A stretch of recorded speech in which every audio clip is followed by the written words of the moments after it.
வணக்கம் உறவுகளே. உடனடியாக இன்னொரு சட்டப்பேரவை தேர்தலை திமுக விரும்பவில்லை என மு.க.ஸ்டாலின் அவர்கள் கூறியிருக்கின்றார். அவர் மேலும் கூறுகையில்,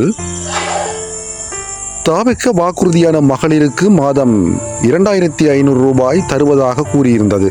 அது சாத்தியமற்றது எனவும் அவர் கூறியிருந்தார். அவர் தொடர்ந்து கூறுகையில், திமுக ஆட்சியில் கொண்டுவரப்பட்ட மகளிருக்கான மாதம் 1000 ரூபாய் வழங்கும் திட்டத்தை தொடர வேண்டும் எனவும் அவர் தனது கருத்திலே குறிப்பிட்டிருக்கின்றார்.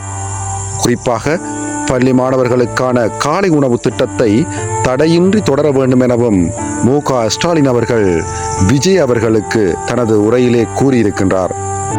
குறிப்பாக விஜய் அவர்கள் தமிழ்நாட்டில் ஆட்சி அமைப்பதற்கு ஸ்டாலின் பச்சை கொடி காட்டியுள்ளார் என்பதனை இந்த செய்தியிலிருந்து அறியக்கூடியதாக இருக்கின்றது.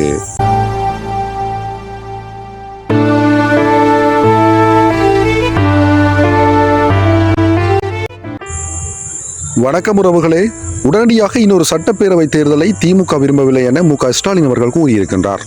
அவர் மேலும் கூறுகையில், தாவெக்க வாக்குறுதியான மகளிருக்கு மாதம் 2500 ரூபாய் தருவதாக கூறியிருந்தது. அது சாத்தியமற்றது எனவும் அவர் கூறியிருந்தார்.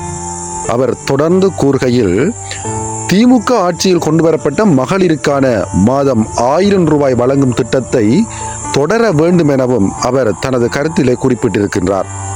குறிப்பாக பள்ளி மாணவர்களுக்கான காலை உணவு திட்டத்தை தடையின்றி தொடர வேண்டும் எனவும் மு.க.ஸ்டாலின் அவர்கள் விஜய் அவர்களுக்கு தனது உரையிலே கூறியிருக்கின்றார். குறிப்பாக விஜய் அவர்கள் தமிழ்நாட்டில் ஆட்சி அமைப்பதற்கு ஸ்டாலின் பச்சை கொடி காட்டியுள்ளார் என்பதனை இந்த செய்தியிலிருந்து அறியக்கூடியதாக இருக்கின்றது.